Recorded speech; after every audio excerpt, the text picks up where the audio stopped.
fix my car. When I buy gas, don't get me very far. My baby needs some milk to drink, and mama wants her wine. I get a check each week, but I don't know what's mine.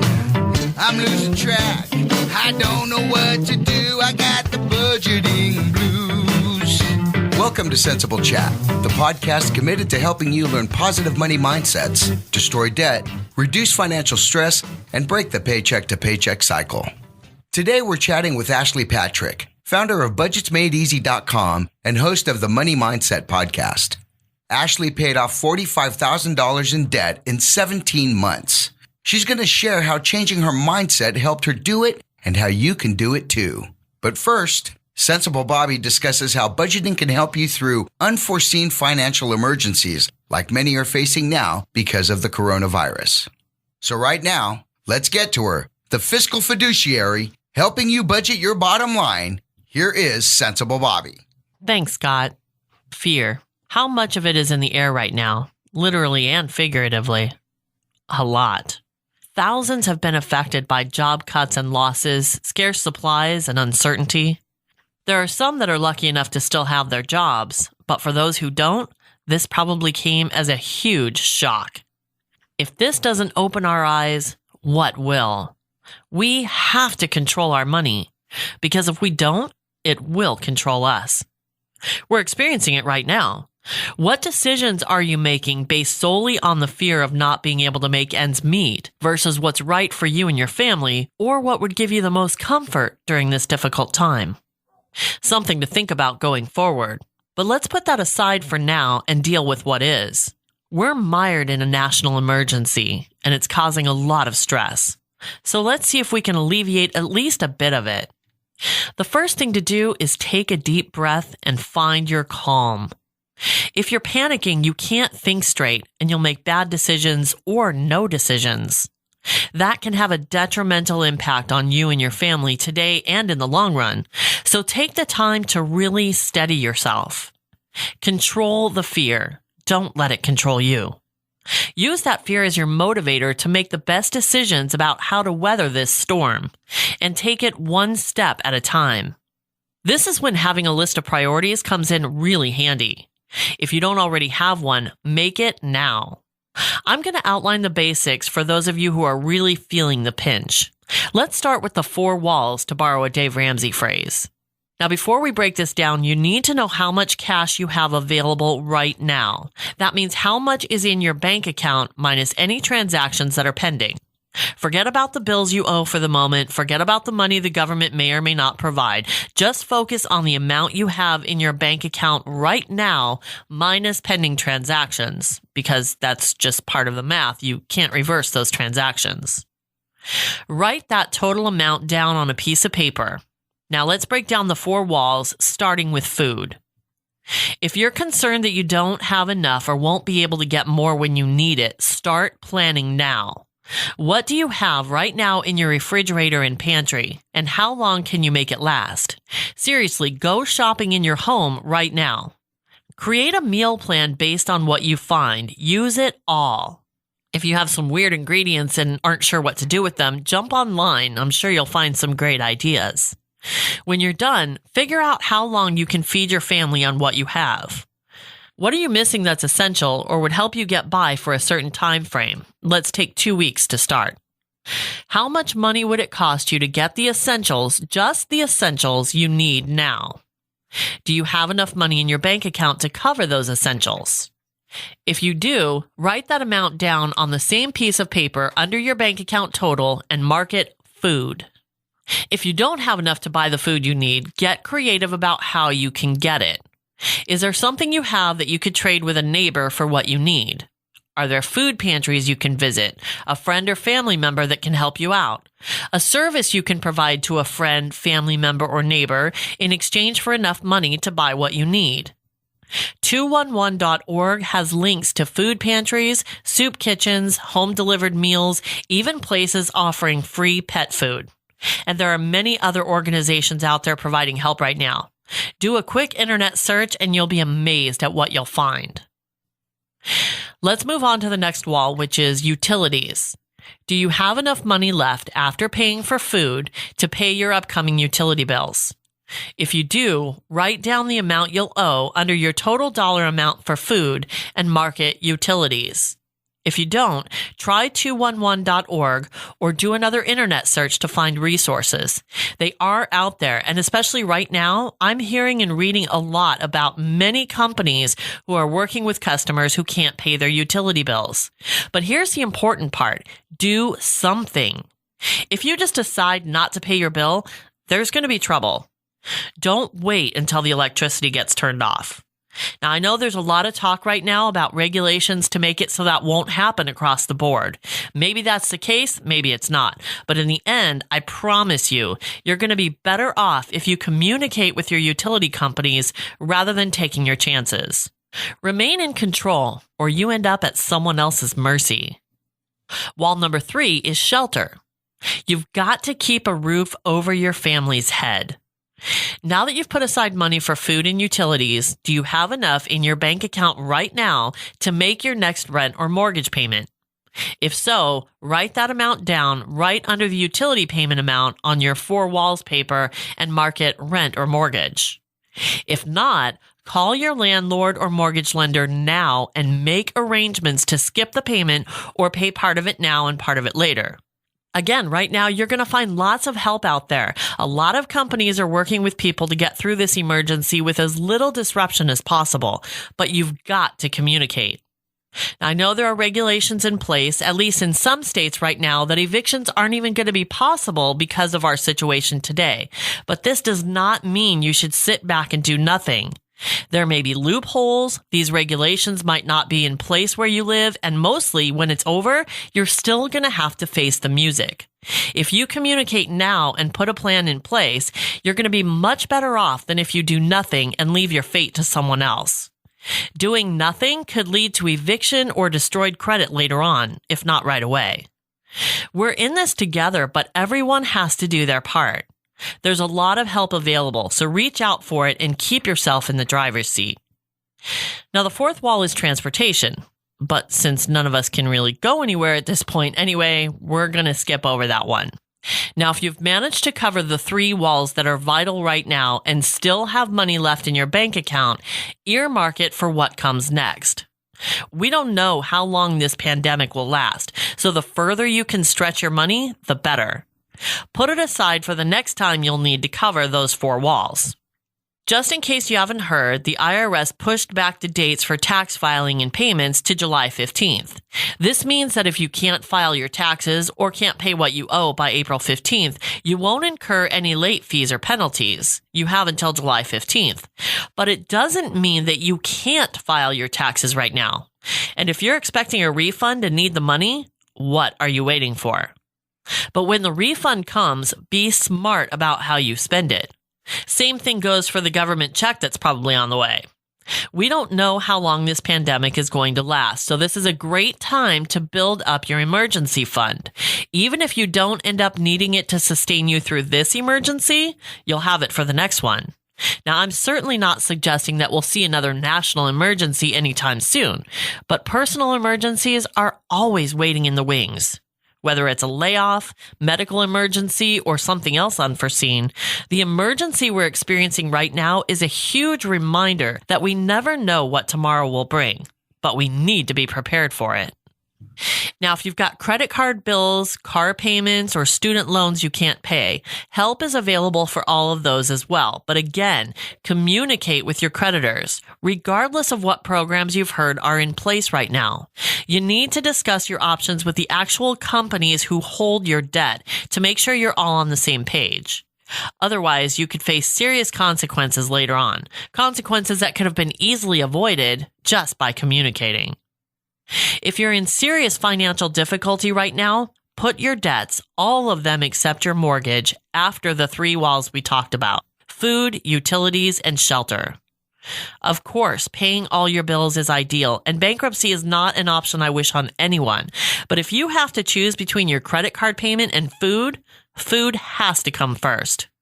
Just communicate if you can't pay, so you can work with your creditors to make things as easy as possible. If you need help budgeting your money for today, tomorrow, or beyond, reach out to me. If you haven't established a budget yet, this is the best time to get started. Because there's so much need for this right now, I'm offering my budget coaching services for free for as many of you as I can. So if you need help, don't hesitate to reach out. Visit the contact page at sensiblechat.com for all the ways to get in touch with me, and let's work together to relieve some of your financial stress. Now let's change gears right now and talk about what to do when this emergency passes and things get back to normal. If you have debt, I'm sure it's adding to your stress right now. So when you're back on solid footing, it'll be the perfect time to start attacking that debt with a vengeance. And our guest has some great tips on how to do just that. Welcome back, class. Sensible University is now in session. Today's guest professor is Ashley Patrick, founder of BudgetsMadeEasy.com and host of the Money Mindset podcast. Ashley is a Ramsey Solutions Master Financial Coach and has been featured on Fox Business, Yahoo Finance, USA Today, MSN, CNBC, NerdWallet, and many more. She's also paid off $45,000 in debt in 17 months. Ashley, thanks so much for being our guest professor today. Thanks for having me. You paid off $45,000 in 17 months. What made you decide to attack your debt? Oh my goodness. It's kind of a long story, so I'll try and make it short. But really what caused us to really attack it was my husband losing his job. We never really liked debt. Like, I grew up poor. I didn't want to be in that situation again. So I just was kind of a natural saver. And then when I took out debt, we always paid it off early. And at the time, even though it was $45,000, it wasn't that many things. Like, I didn't have a bunch of credit cards. I had student loans, one vehicle. We had already paid off the other vehicles, and then one credit card. But really what started it was that one credit card. So my husband had lost his job, and we had a 401k loan at the time to remodel our house because we had just bought a new house and the layout did not work for a family. Like, it was really weird. So we had to add on and connect an in-law suite to the rest of the house so that it would function for us. Well, we took out a 401k loan to do that. And then shortly after we finished construction, my husband lost his job. And so we had already spent the money and could not pay it back. It was like $20,000 at that point. And, it was already gone and my husband lost his job. So how are we going to pay back $20,000 in I think it was like 60 days. Usually it's 60 or 90 days, but it depends on your employer. But ours was, I believe it was 60. And so the next year when we did our taxes, it counted as income. And so it just really hit us. We owed a bunch of money to the IRS. And so that's what we put on that credit card was 0% for 18 months.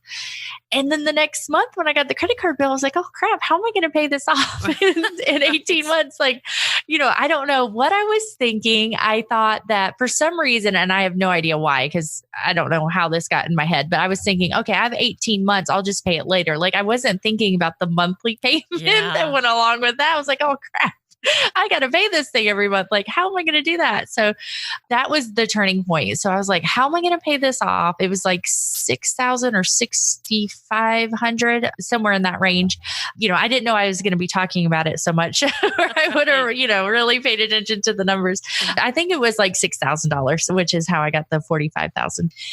So I was like, how am I going to pay this off? And so I went looking for debt payoff plans and found the Debt Snowball and Dave Ramsey. And so that is really what changed our life. And we just started working the plan. So I didn't know how I was going to pay off that $6,000 in 18 months, but I paid off $45,000 in 17. So it changed our life. Wow.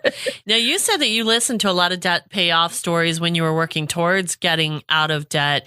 What's the one thing that they all had in common that kept you going?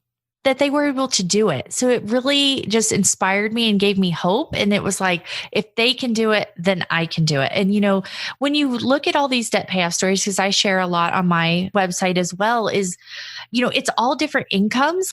I think I've had one maybe that was like a doctor, and they made good money, but they also had doctor debt. And so it's all relative. And so even if you have a low income or a high income, you still have to manage your money and you still have to be willing to put in the time and the effort to do it. Like anybody can make doctor income and just spend like a doctor and have tons of debt. Like it takes intention to really pay off your debt and be intentional with your money. And so that was really what motivated me, was just, okay, they can do it. I can do it. And it just really helped me keep going. Like I would read them almost every night. And, Dave Ramsey has some on his website. And so I would just, there's like, I don't know, thousands maybe. And over the course of that 17 months, I read every single one. And it's like, and then I ran out of stories and just reread them. And it's like, if they can do it, then I can do it. I'm glad to hear that you felt that way, because for me, and I've heard from other people that it's kind of a different perspective sometimes, because they hear all these stories about, this person paid off all this money in this amount of time. And I just have not found a way to be able to do it. And so it's like defeating for them. Instead of focusing on their own plan, they focus on what everybody else was able to do that they couldn't. But yeah, I think you're right. They forget that it is relative. I mean, a doctor making all this money, but they have a massive amount more debt. And also it's what you're willing to do, right? I mean, if you paid that much off in 17 months, then you probably went and gazelle like Dave Ramsey says, right? Oh, yes. So yes, I did. I jump all into things.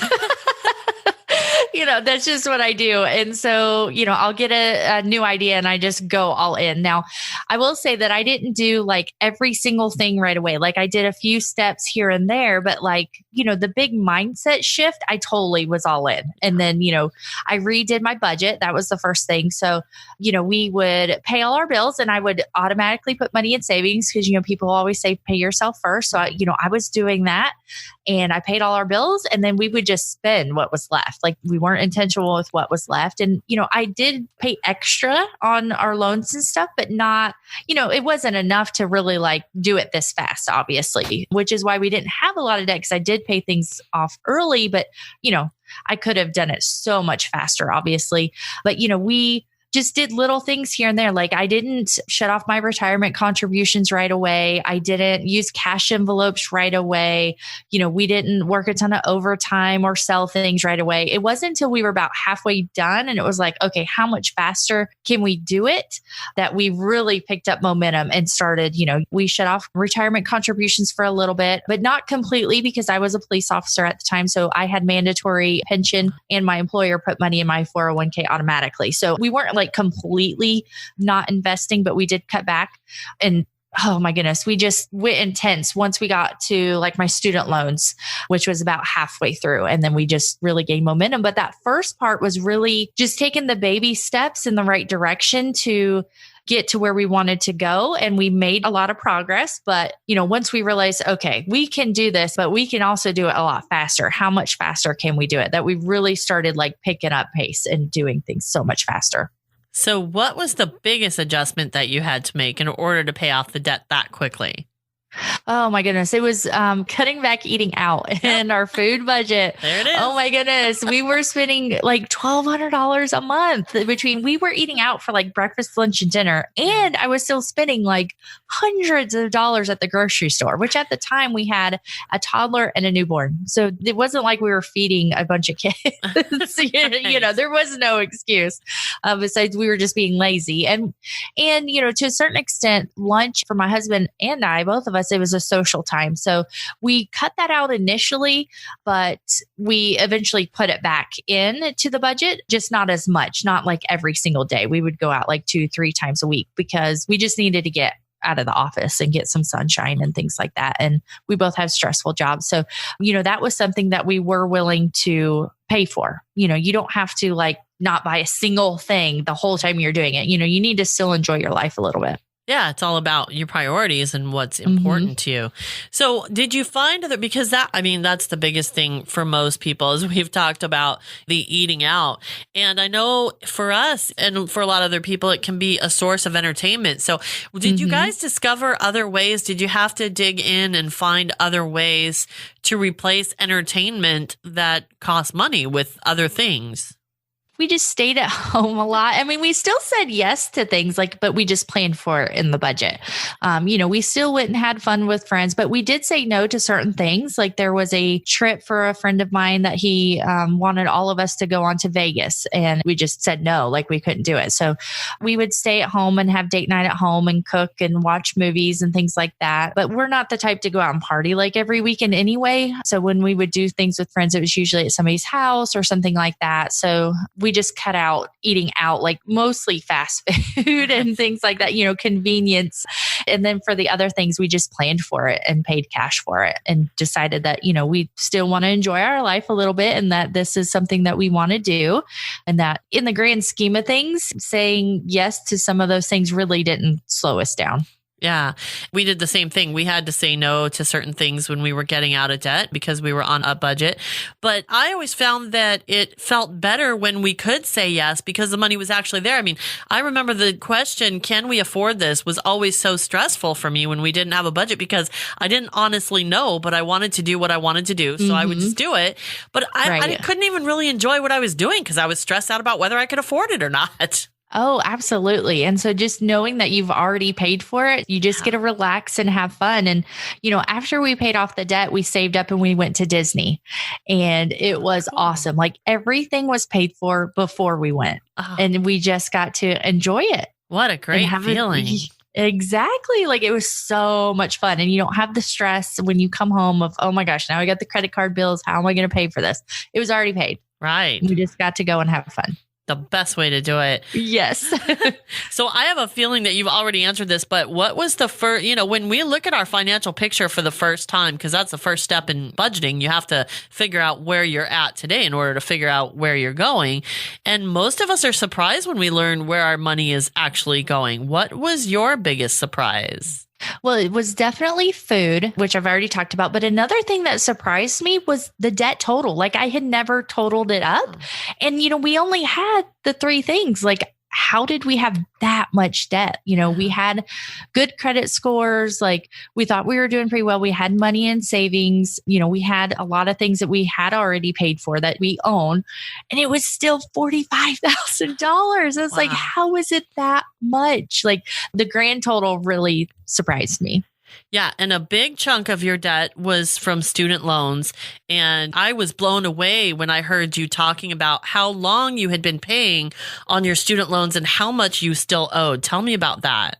Oh my goodness. Yeah. So whenever I got to pay off the student loans, the balance was still $25,000, but I had taken out for this loan was $28,000 and I had been paying on it for like 10 years. And I had only paid off $3,000. Like it just was so aggravating.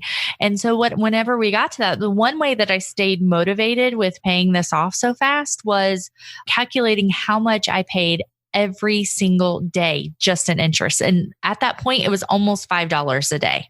And I know other people have more debt. And, I did have some debt that was a Perkins loan. And so that was forgiven since I was in law enforcement. I never had to pay on that. But this amount was $28,000 and I had only paid off $3,000 in almost 10 years. Wow, that's just so crazy.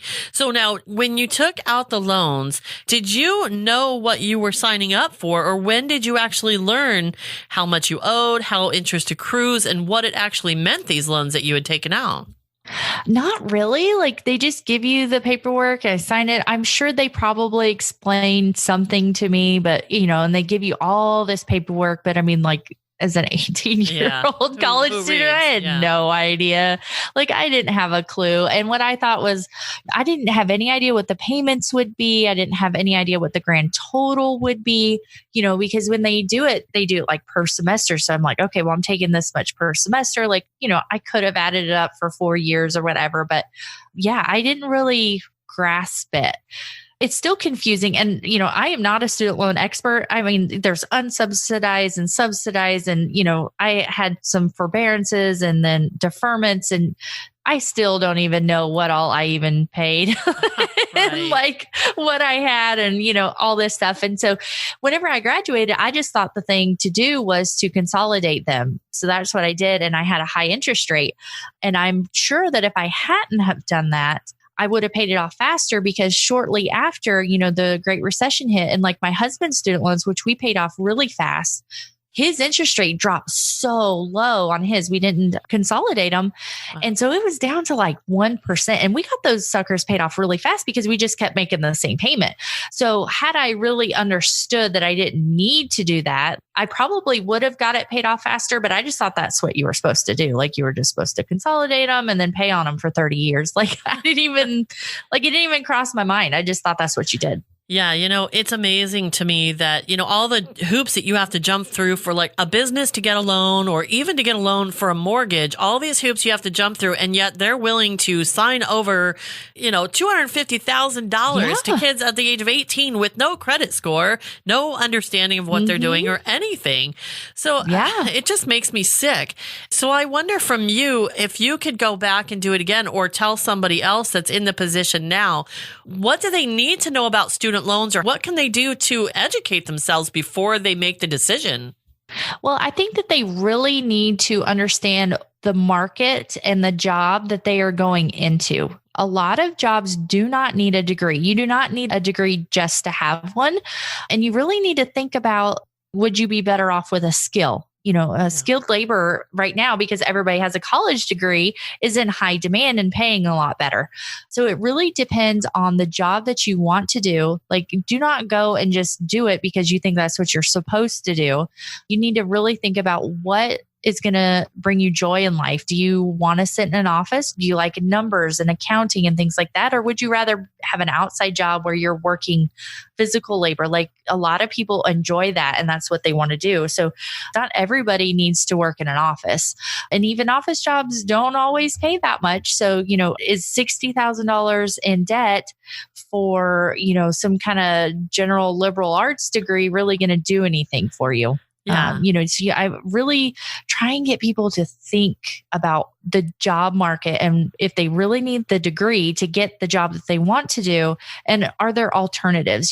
Can you live at home and commute for a while and save some money? Or are there scholarships and grants that you can try and get and things like that? Because you could make it like your kid's high school part-time job is filling out scholarship applications. Like even if it's only $100, $200, it adds up. And so if they're not going to work like a real job, that can be their job. And they fill out so many applications every single week, like their junior, their senior year. And that is their mission, is to save as much money as they can for college. But yeah, just really look at the job market. And if you really need that degree and if it's worth it to you, I just see people with like hundreds of thousands of dollars in debt for just some crazy degree that they're never going to make that much money in. Like it makes no sense to me whatsoever. Right. So that's like the biggest thing I try and stress to people. So what is your degree in? See, my degree is in psychology, which is, another general degree. Like, what are you going to do with it? But my intention was to become a counselor, which now I know they don't really make that much money. But once I was getting ready to graduate, I decided I am sick of school. I don't want to go to grad school because you have to go to grad school, which is even more debt. So, if I would have followed that path, oh my gosh, I would have had even more debt, probably another 30,000 at least in debt. And then making, maybe 30,000, 40,000 a year, especially getting started in that kind of field. And what I ended up doing was law enforcement, which I didn't need a degree for. So I kind of used my degree, but not really. And I ask people, I love asking people if they use their degree, and most people do not. So that's just something to think about. You're taking on a huge commitment at such a young age, and you're probably not even going to end up doing what you think you're going to do. Yeah, that was why I asked you what your degree was in, because, there are so many people who get that degree and don't even end up using it. And I think especially at that age, because when you're in your early 20s, most of us are completely different people when we're in our 30s and we want different things out of life. So exactly. And you never know where life's going to take you. And that much debt really limits your options. Like, what if you get a job offer that you want to move across the country? Like, can you afford to do it with that much debt and things like that? It's just, it really limits your options. So it's something that people really need to think about and consider before they jump into that much debt. So you got your degree and then you ended up on the police force. And I think if I remember correctly, you were a detective. Is that right? Mm-hmm. Yes, I was. So how did you go from being a detective to being a financial coach? Well, I started paying off the debt and I was just so excited about it, and I would get comments of stop acting like you're destitute. And what if you die tomorrow? And all those kinds of things. Like people like, why are you doing this? But once I was done and people saw that I could do it and it was possible, they were like, oh, well, how can I do it too? And I was getting the same questions over and over. And so I decided to start a blog. I'm like, well, the easiest way for me to help the most amount of people and answer these same questions that I get all the time. And so that's what I did. I jumped into a blog. And so it started more along the lines of, website and sharing information that way into the coaching aspect of it. Because people would ask me, well, can I send you my budget to look over and, things like that to kind of help them. And so it turned into more of the coaching side of it. And, it's just grown from there. So what do you think is the biggest thing that holds people back from budgeting?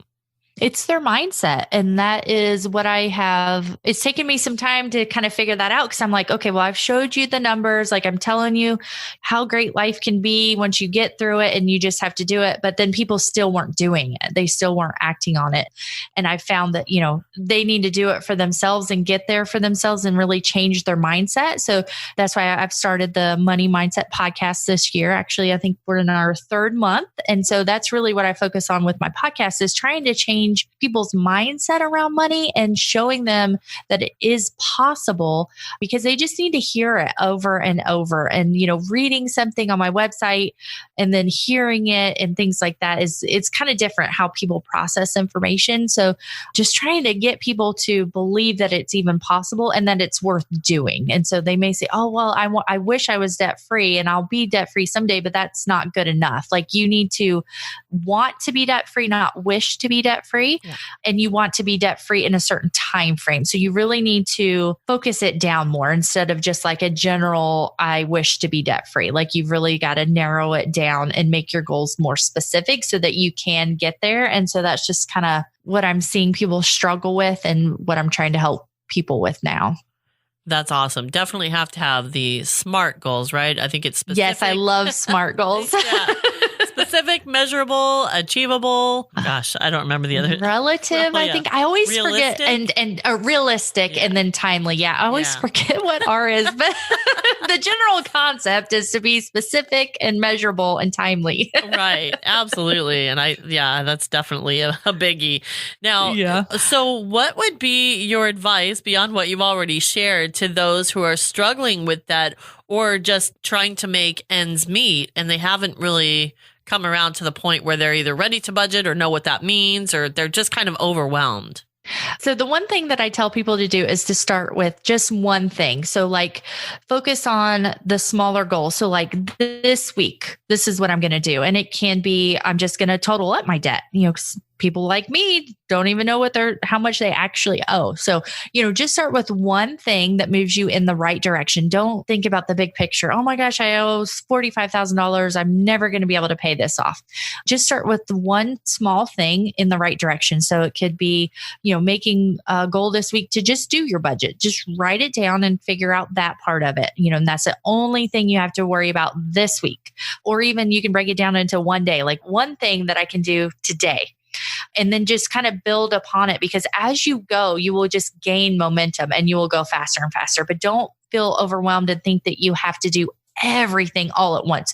You don't have to jump straight into the debt snowball and cash envelopes and meal planning and like all the things all at once. Like that's just overwhelming. Do one thing at a time. Just focus on one thing this week, then one thing this month, and then, set a goal for 2 months and then 3 months and so on. And you will just build momentum. And then once you start to see the progress, you'll be like, oh my gosh, how can I do this faster and faster? And that's where the progress just gets going. So don't get overwhelmed and think you're not making any progress or that it's just too much to do. Just do one thing at a time. Definitely the baby step mentality, right? Mm-hmm. Now, shame is often a big factor in people making changes or not making changes, especially as it relates to money. What would you say to them? Oh my gosh. I see this a lot because people always think that everybody else knows and they don't, that they just are stupid or just nobody is like perfect with their money. And we've all made mistakes. I still make mistakes. And, just know that you're not alone. Like we're all struggling with usually like the same things or pretty close to it. Yeah. There's like 7 billion people on the planet. Somebody else is going through the same thing that you are. And we all make mistakes. Nobody is perfect with money. And, it just takes knowing. You don't know what you don't know until you know it or something like that. And so, now and you can start taking the steps to make the changes that you need to, but don't feel bad that you made, a big mistake with your money. I've made lots of mistakes with my money and I'm sure I still will in the future, even though, I know a lot about how to do things. I'm still going to make mistakes and I do still make mistakes at times. There was like 2 or 3 months in a row I paid bills twice, like different bills. And I'm like, what is wrong with me? Like I had these things set up on auto pay and I got out of my habit. For some reason, I manually paid it and thought that I canceled the auto pay and did it. And I did it like 3 months in a row with different bills. This is ridiculous. So we all make mistakes. You just have to plan for it to fail, make your budget, but give yourself some slack and give yourself some grace when things will come up and that screws up your budget or screws up your plan because it will happen. That's just life. Like things are going to come up, but you have a plan. And so that plan can help lower your stress level just by having the plan. Like, okay, well, if this happens, this is what I can do. This is how much money I really have. And, when things come up, then that you can move things around or, you just don't pay your debt snowball this month or whatever the case may be. But, just try and get through that and know that you're not alone. So how long ago did you pay off your debt? Oh gosh. So it was October of 2016. Wow. So it's been more than 3 years now. Oh my gosh, it has. This last 2 years, because, I got pregnant with my third kid shortly after that, like that next January. And so it's just like been a blur. I can't believe it's been that long already. Wow. So congratulations on 3 years, because I assume that you're still debt free. Is that correct? I am. Yes. Awesome. So how do you do that? Because it's one thing to go through the steps and the sweat, blood, tears to get out of debt, but staying out of them is also hard because you can easily just revert back and, after you've been that intense on reaching that goal. So what's changed for you in the last 3 years and what has kept you moving forward and remaining debt free? Well, the biggest thing was having savings. And so once we paid off our debt, we saved up 3 to 6 months of income. I think we were at 6 months, but I was pregnant at that time. And since I had paid off my debt, I had options and I really struggled with going back to work after having my third child. I was burnt out on my job, stressed out. And, since we were debt free, I was able to, it gave me that option. I was able to quit my job, but money was tight going from 2 kids to 3 and then going from 2 jobs to 1. It still is tight as I've grown my business and stuff. It's given us a little bit more room in our budget, of course, but there for quite a while, it was really tight. So we changed our mindset and we just decided that we weren't going to do debt. We just weren't. Now I can't say that, something major happens with the house and we don't have enough savings or, our vehicles or something like that, it's never, ever going to happen. But we have decided that is just what our family's going to be. And, it's been, I think, more of a struggle for my husband at times because he really wants a new truck, but they're like $70,000 if you buy a brand new one for, what he wants, of course. So it's one, we literally couldn't afford it. So it doesn't matter because we can't afford it. But even if we could, it's like, I don't want to do that again. We really were intense. And so I really think that the more intense you are and the more sacrifices you make to get debt free, the more likely you will be to stay out of debt. Because I've talked to so many people that, they say they paid off all their debt, but now they're in even more debt. Mm-hmm. But what I've come to find out is when they say they paid off debt, they really didn't pay off debt. They moved it. And most of the time they did a home equity loan. And so now not only do they have all this new debt because they really didn't sacrifice and make the really long-term changes to their mindset and building new habits, now they have all that old debt in their home and all this new debt. And so I've seen that multiple times. And so I really feel like you have to struggle through it a little bit and sacrifice. You can't just move things around and think that you paid off debt, because you didn't. You just moved it. And so I think that really helped us, was actually paying it off and making those sacrifices and saying no, because I don't want to do it again. Yeah. I don't want to do it again. Not even for, a new car. Like, we don't have a bunch saved up in our vehicle fund. So like, say heaven forbid we get in a wreck and our car's totaled, and insurance, who knows how much that'll be. Like, we would just get a cheaper car. Like, cause I don't want $70,000 in debt for a new truck. Like, that's just not going to happen. So I think really taking the time to build new habits and changing your mindset along the way is what keeps you out of debt. Definitely. Yeah. When you have skin in the game, it just changes your mindset about things, how you want to handle things going forward. That's for sure. Exactly. So do you have any unique tips that you have found for saving money? Unique. See, I am not an extreme couponer or, cheapskate. Like, I will save money if it's easy for me, but like, if it's convenient and it saves me time, I'll spend a little extra money. That's just how I am for the most part. Like, so I'm not like doing anything like majorly extreme. My biggest thing is meal planning and shopping with a calculator. Like, that is huge. If you're doing the cash envelope system or, really sticking to your budget for food, and you don't have like a backup, I can just swipe a card, you need to use a calculator, because if you are just trying to guess how much you've spent, you'll be way off. And so, that's the biggest thing for me, was using a calculator while I shop. And I'll tell you, I still do it. Like, once you realize, I'm pretty close to that limit, I'll put stuff in the shop. When I'm putting stuff on the belt, I'll just put it on the shelves. Like, okay, I don't really need this. This is more, this is a want. And so, I still do that. But that's the biggest thing I think for saving money is meal planning, making your list with your meal plan and then using a calculator while you shop. Yeah, that's great advice. And I've found what works for me is we just started using the Walmart grocery pickup, which we love because we don't have to go into the store. But not only that, but when you're shopping online and everything's going into your cart, you can see exactly how much you're spending before you check out. So it's easy to just pull something out of your, virtual shopping cart to hit your goal. So that's absolutely. I love that, especially with 3 kids. Like, that was a lifesaver when I was pregnant with my third one. Like, I literally couldn't shop through the store. Like, I couldn't walk that much. Yeah. Not only that, but your other little kids are wanting everything in the store, And, yes. So yeah, grocery pickup is awesome. Now, you've got a ton of helpful downloads and tip sheets on your website. First of all, what are your most popular ones and how can people get a hold of them? One of my most popular one is a debt bundle. So it's a spreadsheet and a checklist and a worksheet to get started on your debt snowball. Now, you don't have to use every single one. Like, some people like the spreadsheet, some people like the worksheet, but you can get that at budgetsmadeeasy.com/debt-bundle, and it's free. And so that's just kind of like the start to get you started with paying off on the debt snowball. And then, of course, I've got lots of other ones, but they're all different website links. So I don't have like a main hub for everything quite yet. But if you sign up for like the debt snowball bundle, you will get a link in your email to get access to everything. It's in a Google Drive. So you'll get access to them all. You don't have to sign up for everything. But I've got, a budget worksheet and a beginner's guide and savings tracker, all kinds of different stuff. That's awesome. Awesome for the DIYers, especially because, when it comes down to it, budgeting is just math. But there's so many people who need a little bit more than that. So what is the value you add as a financial coach beyond just doing the math of budgeting? Well, it's really a support system and accountability.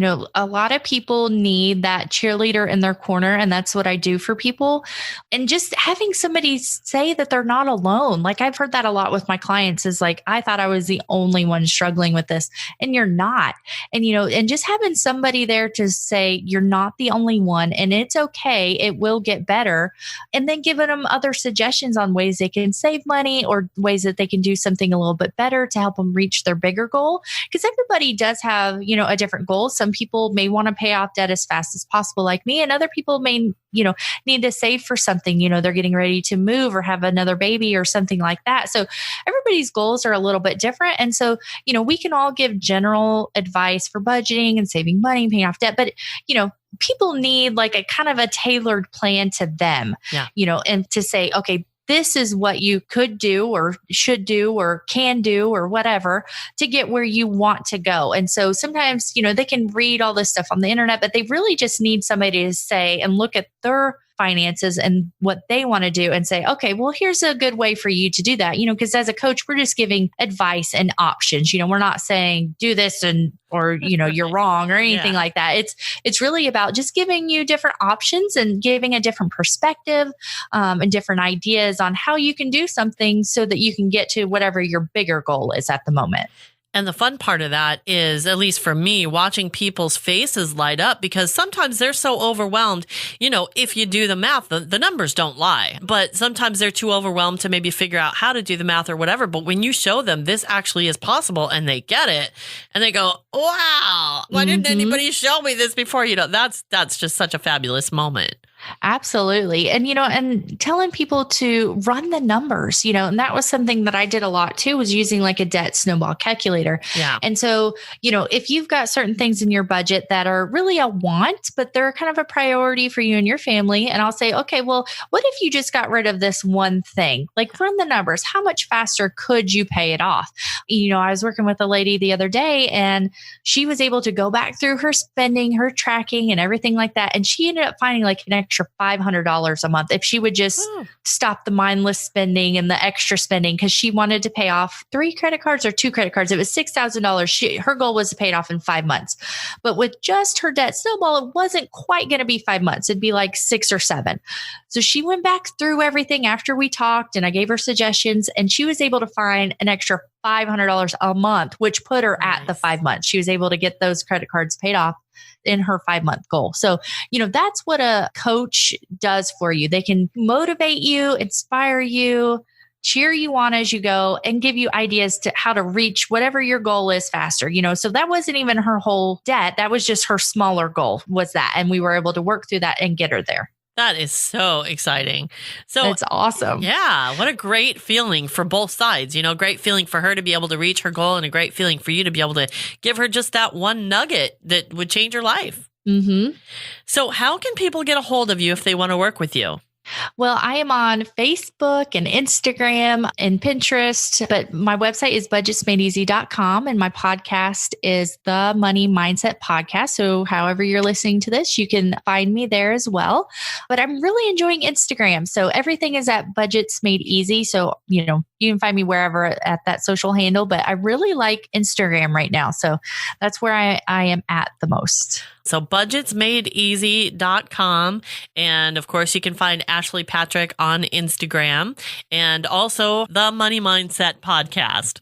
And we'll also provide links to all of those in the show notes for this episode.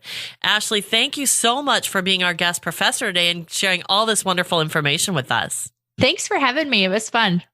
A great big sensible thank you to our guest professor, Ashley Patrick, founder of budgetsmadeeasy.com and host of the Money Mindset Podcast. You can visit her website at budgetsmadeeasy.com. Ashley's story is so inspiring, and she's got so many great ideas. I love how she focuses on the fact that being debt-free provides options. It's so true. Once again, if we control our money, we control our lives. Many of us have had to struggle through financial chaos before gaining that control. But what if we could provide a better way for our children? We can. Teaching them financial literacy at a young age is a great start. So on the next episode, we're going to chat with Richard Grant, author of Let's Meet Ms. Money, a great book that introduces young children to the concept and value of money. It's the perfect time since April is Financial Literacy Month. So join me for that interview on April 13th. In the meantime, visit the contact page at sensible.chat.com and get in touch with me if you need any help on budgeting or brainstorming ideas for gathering and using financial resources to get through this difficult time. I'm here to help, and it won't cost anything but your time. You can do this, but it can be overwhelming, and sometimes you need a helping hand, a different view, and some new ideas. But in the end, it's about math, making the numbers work. I can't tell you how much using simple math to budget my money helped relieve my financial stress. Fear of the unknown was paralyzing. Crunching the numbers and knowing what I had to work with was calming and empowering. It still is. It enabled me to get control of my finances so I could sleep at night during the bad times and prevail over my debt in the good times. All of it has brought me closer to living life on my terms, and it can do the same for you. There's a lot of emotion in money, especially right now. So try taking the emotion out of it and just do the math so you can live your life. If you need help, I'm here for you, so get in touch. Until then, remember, do the math, live the life. That does it for this episode of Sensible Chat with your host, Sensible Bobby. Links for all the resources mentioned can be found in the show notes for this episode at sensible.chat.com. That's sensible with a C. While you're there, find your favorite app to be sure and never miss a show. On social media, look for us on Facebook, Twitter, and Instagram. If you need help with your budget or want to share your thoughts, reach out to Sensible Bobby through the contact page at sensible.chat.com. That's sensible with a C.